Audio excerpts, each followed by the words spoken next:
color is, I think, one of the most mysterious aspects of art. I think it is a bit of a challenge in the beginning to put it all together as an aspiring artist. You have, in the first place, a lot of the basic theory, color schemes, complementary colors, just figuring out kind of what works. But then we get to how you actually apply it and how it's actually applied to illustrations. One of the best things here that can help you to understand how color works in an image is to think about color proportion. The simple way that I like to explain that is to take a pyramid and try and visualize essentially the percentages of what color is in the image, and to think about what are the base colors in there, often the gray neutral tones that actually make up the majority of the canvas. And then perhaps most importantly is the accent color.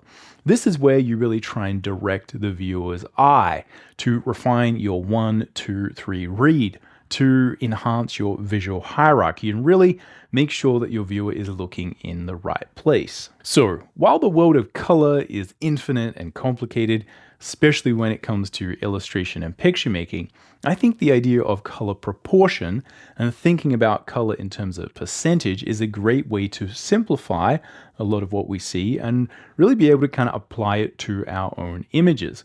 So what I want to do in this video is actually a study session. We're going to look at a whole bunch of different art books, look at a whole bunch of amazing illustrations by great artists, and just try and break down how they're actually using color in terms of proportion. I think there's a lot of interesting insights we can learn from looking at art that has actually been made, and I think this will help us to learn how color is actually used in the real world. As usual for a Drawing Codex video, this is going to be neither fast-paced nor heavily edited. This is just you and me. We're going to check out some art books and talk about color theory. I really think that having a good framework like this helps to understand how color is actually used. And when I really started to get the hang of this, it helped my game a lot. It really helped me to assess what was going on in my illustrations. And when I was looking at illustrations out in the world, I was much better able to kind of go, oh, okay, that's actually what's going on.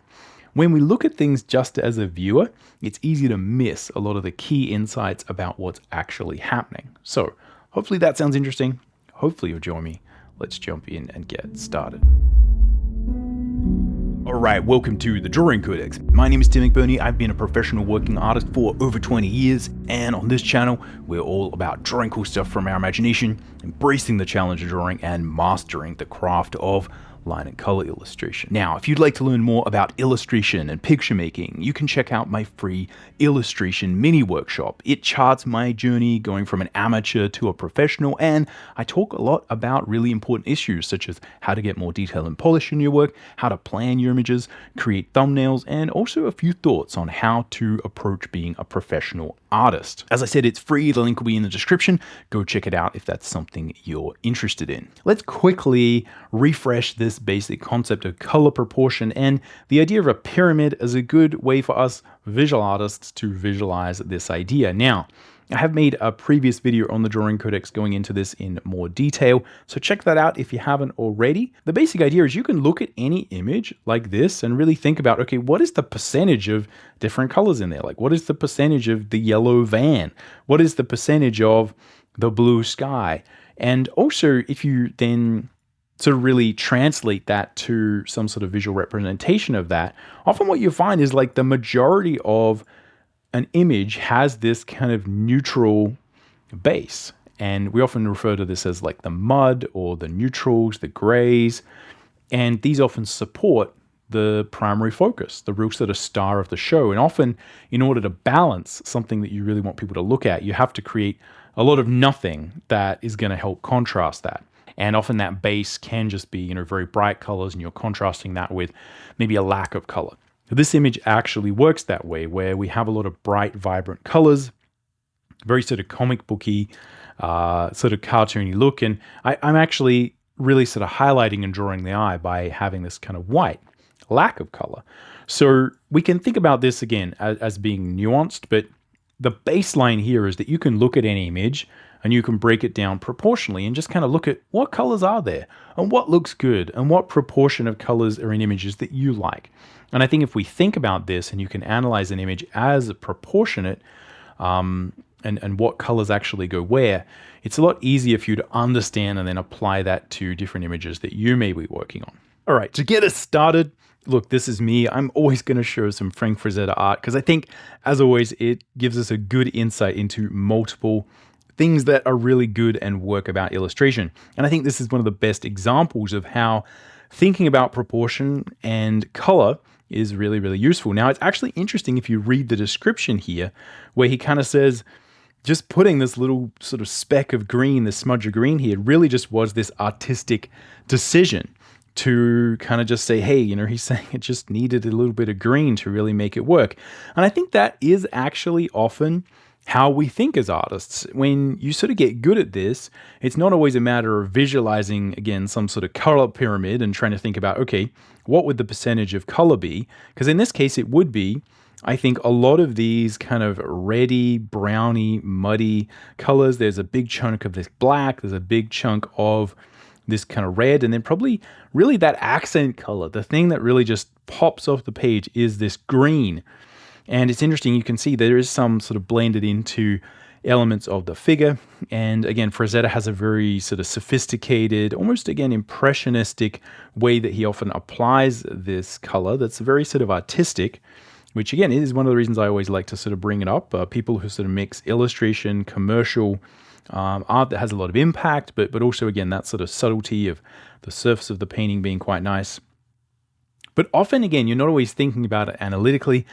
And I think this is a great insight into that. Often, you're just thinking as an artist, like, it just needs something else, right? Again, what's a great complement of what was probably there? Green. So you put in a bit of green and then all of a sudden, just kind of looks really, really nice. And this is well worth thinking about if you have very graphic imagery as well.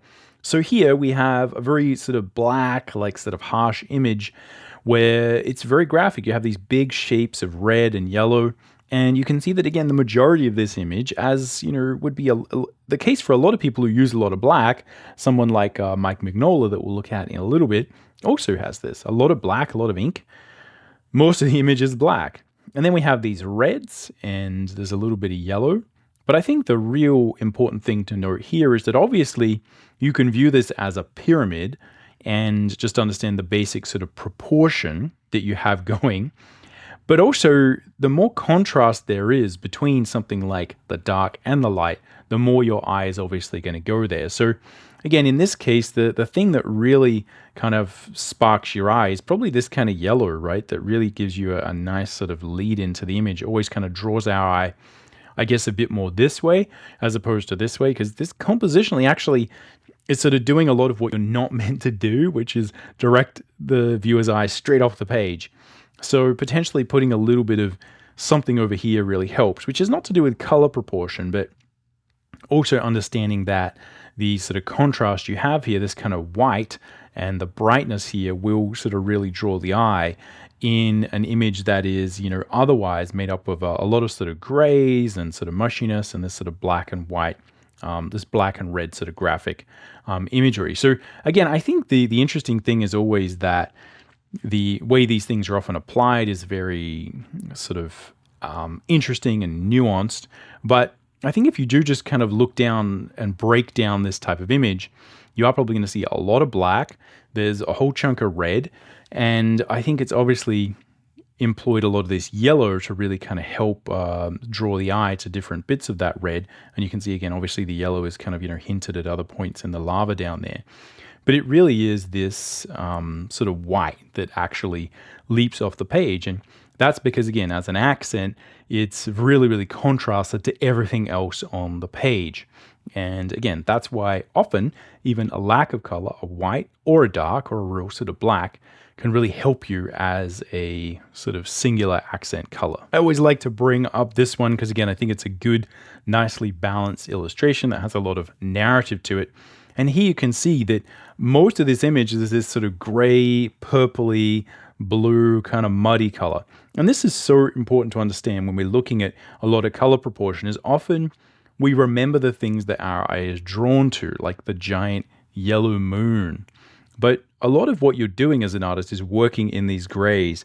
And you can see Frazetta is doing a really good job of sort of differentiating some of these different areas. You know, they're slightly different colors. Some are more purple, some are retaining the sepia from the underpainting. And I think it's just this real sort of modulation of those little neutral tones that actually makes the whole thing vibrate and become a little bit more interesting. But obviously, a huge proportion of it is just that sort of purpley gray color.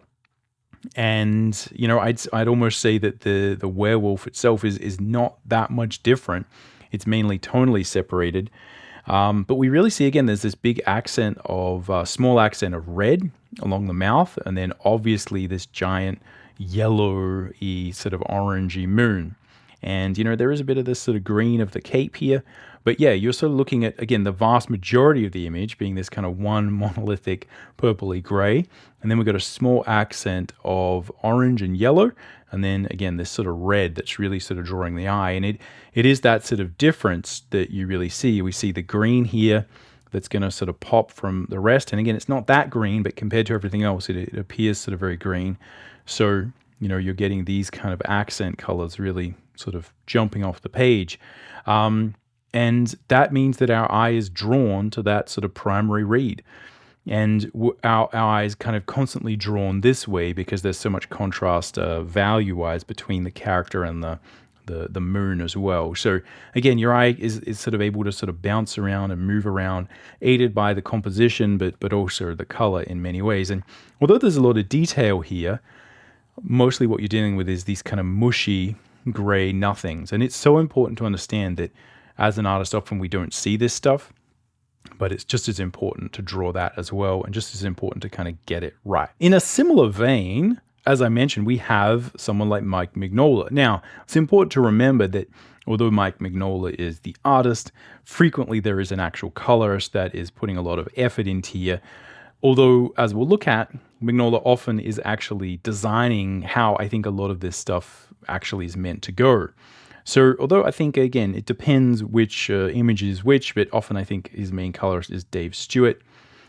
You can see here that the idea here of the basic image is fairly well maintained, and you can see that this idea of Hellboy kind of being on fire with this yellow is giving us this real sort of accent. But I think the thing that's so important to note with a lot of Mignola's work and the way it's colored is that, yeah, a lot of it is these kind of real gray tones, right? These sort of mushy grays where you're playing with sort of warm and cool, sort of real sort of neutral tones. And it's often Hellboy himself or something that is really sort of popping off the page. And again, I think this is such a good example of using the black and white imagery, right? So often if you sort of look at the black and white art, it doesn't have that same hierarchy. But then when the artist is pushing back a lot of those tones and sort of really making them much more of that sort of tertiary read, then you're able to see these different sort of colors come to the fore. And again, the reason that you would look at this in terms of color proportion is that it kind of simplifies the idea of value and color and all of these things into one. So you can see the vast majority of one of these images would be these sort of blacks and these very sort of dark grays, dark purples. And then you obviously have this chunk of red for Hellboy and this other sort of accent here for the candelabra and candles. Same thing here. You can see there's frequently, again, very sort of similar color schemes sort of utilized. Again, black with the gray, mushy blues. And then you got the bright red Hellboy and the nice yellow sort of sword there. That really is kind of, again, that sort of last little accent, right? It's that last kind of cherry on top that really kind of draws the eye. But I think the thing that's often missed, and the thing that I would sort of miss early on when I was sort of doing this, is often you set this up by doing a lot of the stuff here. So it's so important to think about like what that sort of proportion is and to have a good idea and a plan for how that's actually going to work. Here we got another good example where most of the image is this warm brown with black. And then you obviously have these kind of secondary tones. We've got the giant sort of creature behind Hellboy. And that's it's red, but it's not as bright as him. So you can see most of it is going to be black with these very low saturation neutrals. And then you have this big sort of chunk of more toned down red. And then we got a couple of real sort of bright Hellboy reds, but most of that is focused up here. You can see that Hellboy's tail is still with that much more toned down red, and a lot of the focus is drawn up here, again aided by these little bits and pieces. And this is all stuff that either you plan, or as you're coloring it, you kind of work up to sort of draw the eye here and give us that kind of sort of 1, 2, 3 read. So the 1, 2, 3 read here, again, this is me analyzing all of these things. I have no idea, what the actual kind of artists were thinking as they were creating it. This is post-rationalization, which is very different to the act of creation. And often these things are planned, or they can be happy accidents. You really don't know. But often good imagery, in the same way we're talking about Frazetta with the little sort of pool of green, is often, even if you don't plan it, sometimes you get to the end and you realize you kind of need it. And often we converge on these good sort of 1, 2, 3 reads. So the idea of the 1, 2, 3 read, I think, is sort of pretty easy to see here. The sort of number 1 read is sort of Hellboy's face, and the sort of crescent moon and those kind of things. That's where the most contrast is, and we've got color contrast there. The contrast of the jacket to kind of help us.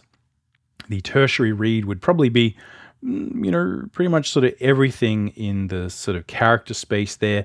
That's has a lot more contrast, but is still much more toned down from a hierarchical point of view. And then all this stuff in the background that's there. Look, I mean, how long did it take to draw all those books and draw all these kind of, cool little details, the flourishes? A lot of time, like a lot of time and effort went into all of that, but it serves to, create a base that all the other stuff sort of works towards. And again, it's that sort of hierarchy that's so important. Always thinking about how you draw the eye, and often you have to spend a lot of time making sure that it all kind of works. Here's some more sort of good examples of this, where from a color triangle, color proportion perspective, the vast majority of this image is going to be black with a really sort of dark blue. And the sort of other colors we've got is obviously we've got a bit of this sort of orange here with the frog and some of these other things. Again, I imagine this is art from a Hellboy lunchbox. So again, I'm not sure how this art was actually used.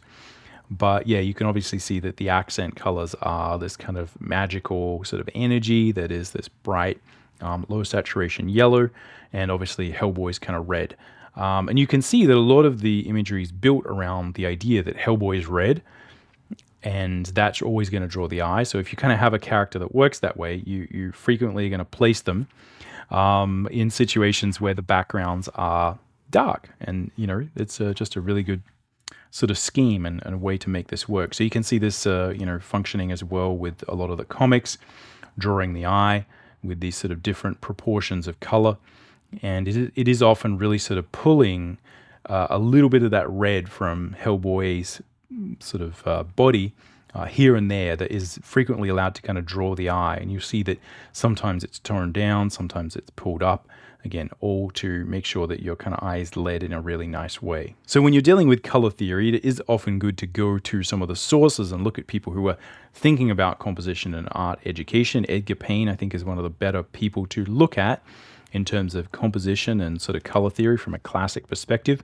And I think landscapes as well are one of these abstract situations where often you do need to really play up the 1, 2, 3 read in your hierarchy and really pay attention to these proportions in order to get something looking really interesting. And I think you'll often find very similar sort of ideas where we, have a large proportion of the image that is this kind of real toned down neutral, right? So the background here is very sort of toned down. It's very sort of mushy. And these are, from the look of these look like they're sort of studies that would then be turned into a sort of a full painting. But yeah, a lot of these neutrals, right?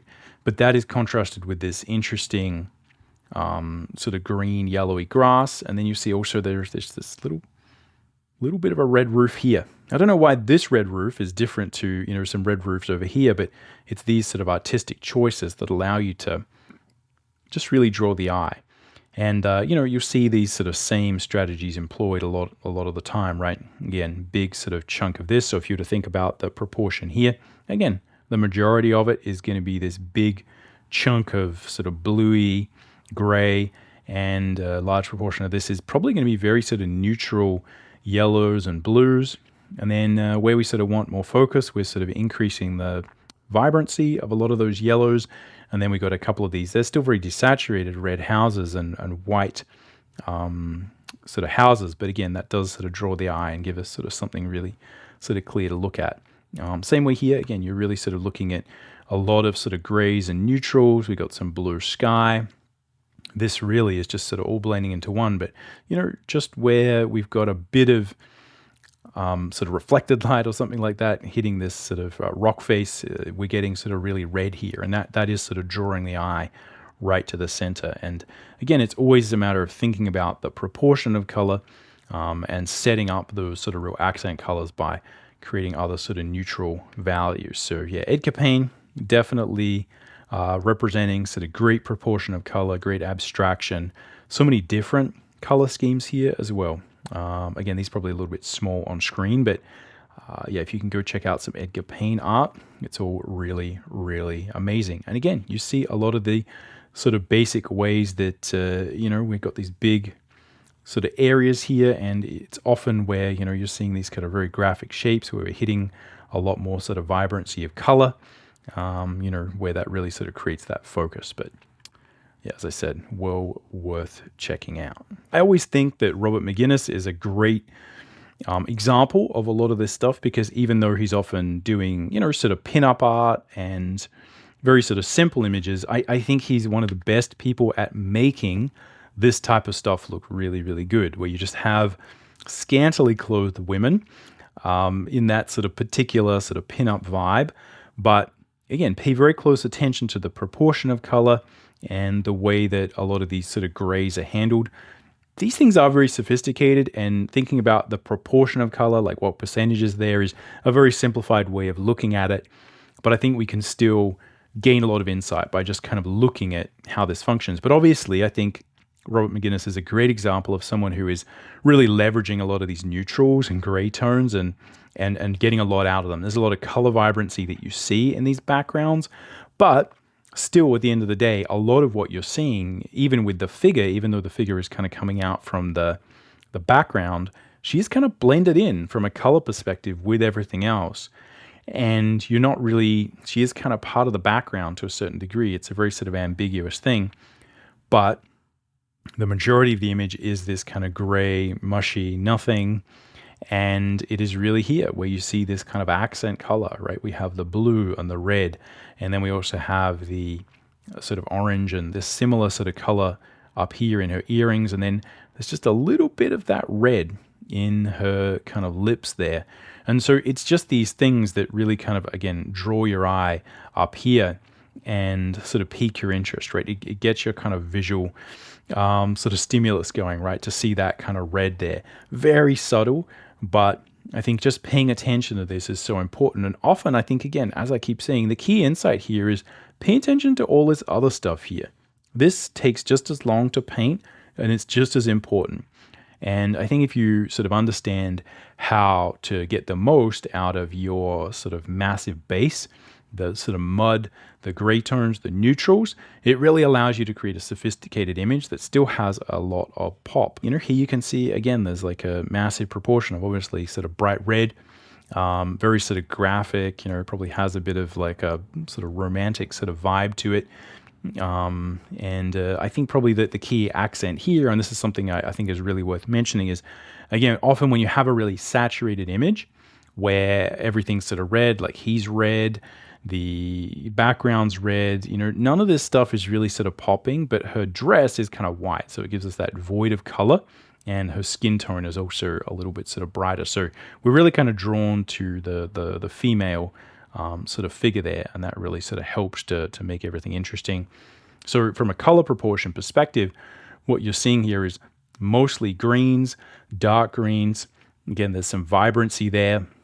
You're seeing a big chunk of white. Obviously, there's this rainbow in the background, but it is the sort of warmer colors here of the skin in the foreground here, which again is very much played up, right? This character has much warmer skin than these other characters, and that sort of really draws your eye there. So again, proportionally, you got a tiny bit of this kind of warmer yellowy stuff over here, whole chunk of sort of green, obviously the rainbow, but yeah, just a huge chunk of green there. And he's got a great sort of example that almost reads as like a graphic representation of color, proportion, right? You can sort of clearly see what the proportion of colors are.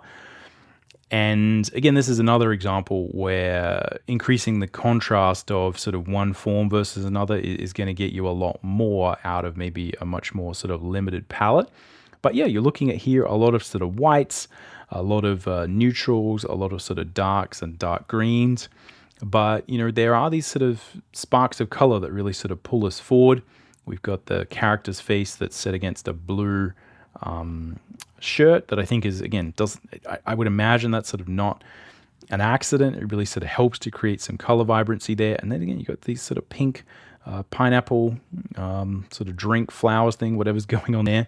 And that really sort of draws your eye. So again, this is sophisticated, but I think if you just, again, think about the basic proportion of color and what's there, it'll really help you to understand how to get the most out of a very sort of limited color scheme like this. And again, just notice the little sort of specks of red in the background, sort of really helping things pop. But yeah, often it's a real sort of challenge to, you know, remember to leave in all these neutrals and to draw the eye with these sort of much more vibrant colors. This is also a great example where the majority of the image is this sort of green, gray, nothing, and it almost has this kind of gradient. It feels like it would have been done digitally or something like that, although this definitely was not.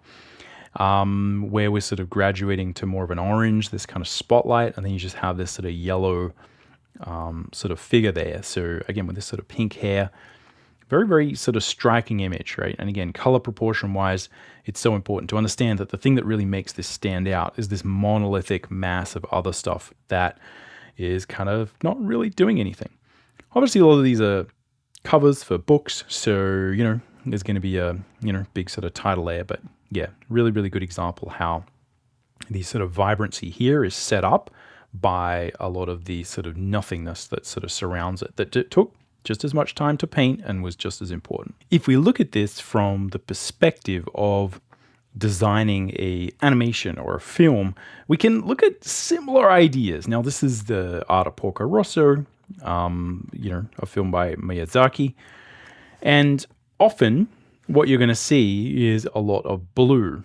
And I think this is where more, if you're thinking about creating a larger project, not every frame in a movie is going to have perfect composition, and not every scene is meant to be that kind of apex scene. So often you have scenes that are very monotone, that, you know, don't really have a lot of accent. But I think designing something that has good color proportion in the first place is a good idea. So the setting, I think, really works. And I've kind of spoken about this as just a good color design anyway. We have the blue and red, which are these sort of primary sort of colors that will create a lot of sort of contrast between each other. It's really going to pop. And this is what you see is like a huge proportion of this film is sort of blue, and it ranges from these kind of dark, deep blues to these kind of really bright sky blues. And then there is frequently a lot of this sort of grass and white clouds, and then that's often interspersed with these kind of bright colors for these planes.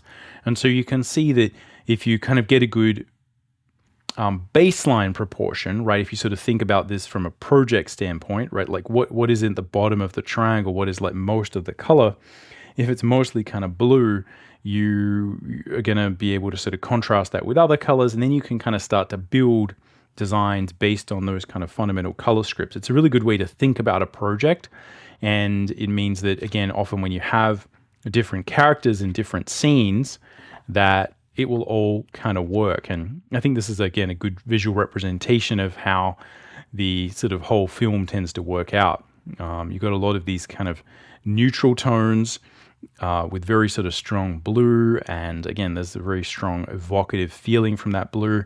And this often pervades a lot of Studio Ghibli films as well. Blue sky, white clouds, these greeny blue with mixed with yellow, green kind of trees, and, you know, that kind of just creates this kind of very vibrant feel, right? The blue is very strong and has a lot of energy. The trees have a lot of sort of warmth. There's great sort of interplay there, but it's still sort of a analogous, harmonious kind of color scheme. And yeah, you can see like a lot of good color schemes that are going to work really, really nicely with this film. And I think this is something you can think about, again, as I said, in general. A lot of films have this kind of vibe where you will probably remember it if your sort of visual literacy is good as having a particular color. And again, I think that's always sort of worth thinking about. But a lot of these things are nicely designed. Again, this is not a full frame, but you got a lot of neutral stuff in the background. The plane itself is neutral, but a lot of these characters, the sort of sky pirates, have these bright yellow or sort of tan clothes on, and that sort of really helps them to sort of pop off the page. And so again, if you're sort of always thinking about these basic color proportions and what's the majority of the frame in most cases going to be, or your page if you're doing a comic book, and then it'll sort of really help you to design characters that are going to pop, and then you can think about the different sort of contrasting ways that you sort of make them sort of jump off the page. Someone who I think does a good job of elevating relatively simple figurative illustrations and sort of gives them a good sense of abstraction and really, I think, elevates them with color is Hirokai Samura, who drew and created the art for Blade of the Immortal. And I think, again, you can see a lot of these images, I think, are just sort of really good, solid examples of just very sort of simple color schemes that work. So here you can see, again, from a color proportion standpoint, got just a lot of beige, sort of lack of color, and we just got this sort of really strong red there that kind of pops everything out. Now, these are quite figurative as well, and I think they really succeed also on the strength of the drawing, but I think every now and then he really kind of makes the color kind of sing. And the key thing here to just pay attention to is, as we've been talking about, like, what is the basic proportion of what's going on? You know, here we got most of this kind of blue, dark background.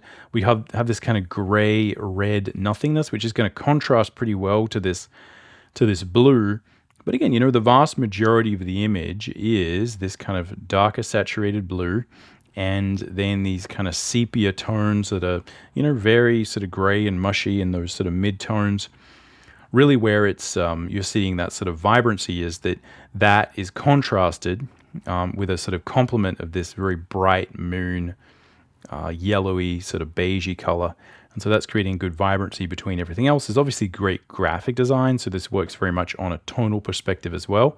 But on top of that is these little sort of accents of red that really kind of make it pop, right? And again, it's so just important to understand if you're sort of thinking about, okay, like, how do you get that level of vibrancy? It is just a matter of, you know, thinking about kind of what works. You know, you got a great complementary sort of color scheme working there, sort of yellow, blue. We got some temperature shift, warm and cool going on that, you know, isn't sort of upsetting anything else too much. And yeah, it's really just these great graphic shapes with this little sort of very vibrant red, right? Again, the red is just this blood red that is just existing in a very sort of graphic sense, right? So again, you know, I think Samura's work very much sort of functions on a black and white level. One of the things that I think really works well here is often the lack of color. And this is also where you don't need to necessarily think of this as some challenge to like add a million colors everywhere. I think you can think about these ideas of what's working and proportion of color, even when most of the image is sort of a beige or sepia, really something that is lacking a lot of color. But thinking about the proportion of what's there, like here again, how there are these sort of brighter reds in some of the shadows that really sort of help to lift everything. Again, in many cases, the color is, you know, not the sort of major part of this work, but I think what you really see is just these kind of little accents that sort of help lift it up. And again, you're seeing sort of very basic, interesting little compositional things, right? We've got this little sort of rope here that's blue. This is sort of balancing this. And again, just like really, really good sense of essential, you know, fundamental proportion. But again, most of the image is this kind of peachy, beige, and it's just working very much on the basis of the drawing. But again, that is contrasted nicely with this kind of purple. So yeah, and again, these kind of really interesting sort of spots of blue. So just very sort of subtle pastel style colors that, you know, really sort of help everything. And again, likewise here, You're seeing a huge proportion of black.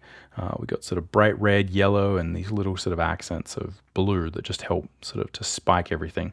This is almost the inversion of that sort of image that we saw over here, where you kind of have the red is the little sort of accent. Here it's kind of the opposite. And yeah, if you just kind of understand how people are kind of breaking down these images and what proportion of different colors are there, it'll help you a lot. Because often, again, if you're trying to replicate this, you're probably thinking, hey, we need to add more color, right? And it looks very vibrant. Again, there are really vibrant colors here, but it's so graphic that often we sort of miss that most of the rest of the image is just this sort of gray mush, right?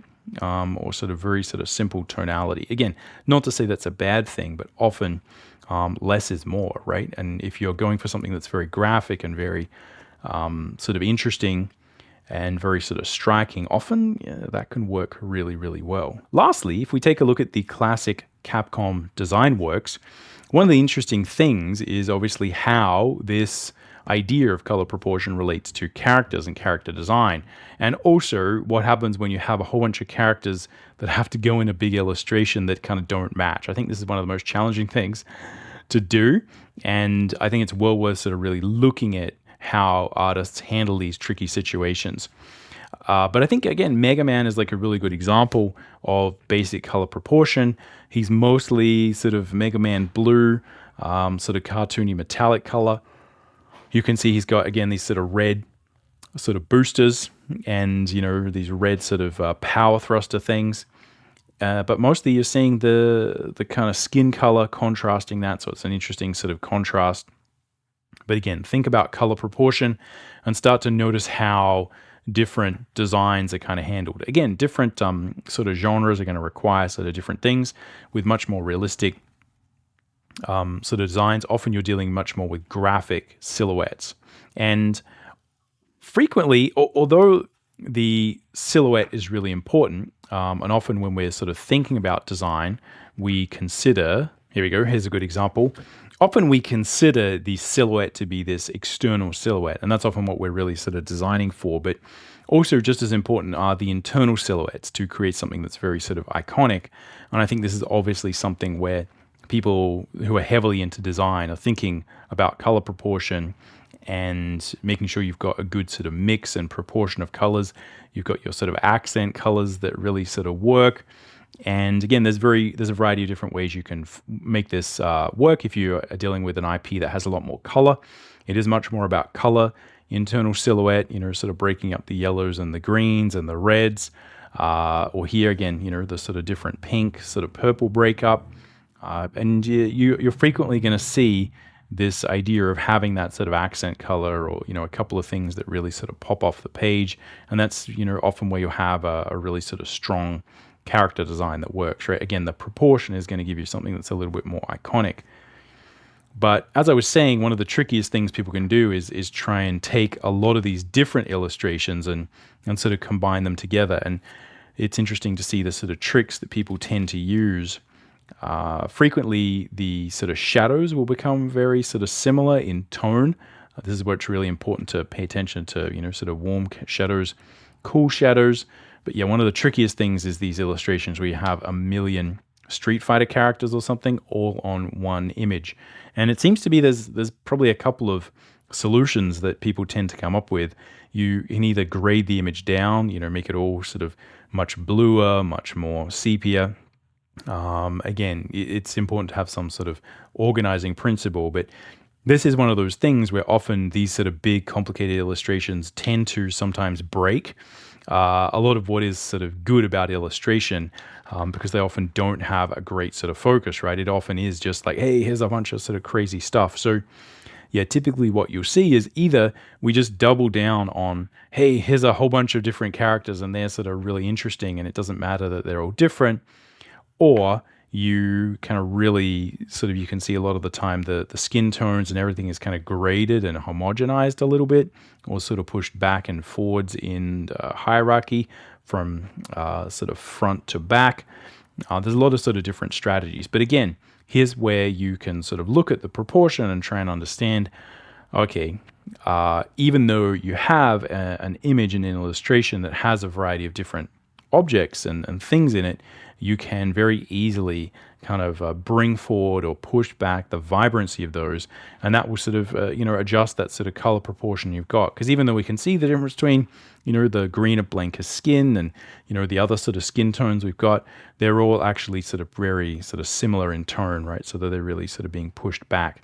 Again, many different solutions and ways to make complicated images really kind of work well together. So you can see in this instance, we really have a lot more of that sort of vibrancy working towards the focal area, and a lot of what is going to be in the sort of base of that pyramid, the vast majority is this kind of blue shadow color, and characters that are sort of not in the focal range are kind of blending into that.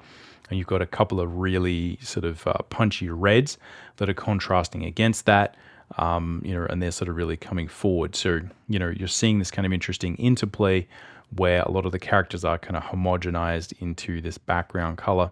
And I think that's also, obviously a really good strategy for how to do that, as I said. But you can just run into this problem, and this is where a lot of these characters are well designed and they all kind of work really well on their own. But if you're not quite thinking about it in terms of, how they're all going to sort of work together and maintain consistency, unless you're kind of grading down the background, the foreground, and working that visual hierarchy, it can be really tricky, which is, as I was saying with the Porko Rosso design, you can see that the entire color script for everything seems to be very well sorted, so that it's very easy for things to, sort of exist together and kind of work, and things that are going to be contrasting, like sort of Curtis's plane versus Porko's plane, are very much sort of different in terms of color. So again, one of the best ways to kind of think about this is to understand that you can sort of homogenize and make a lot of the colors that are your sort of shadows, or you want to sort of push into the background.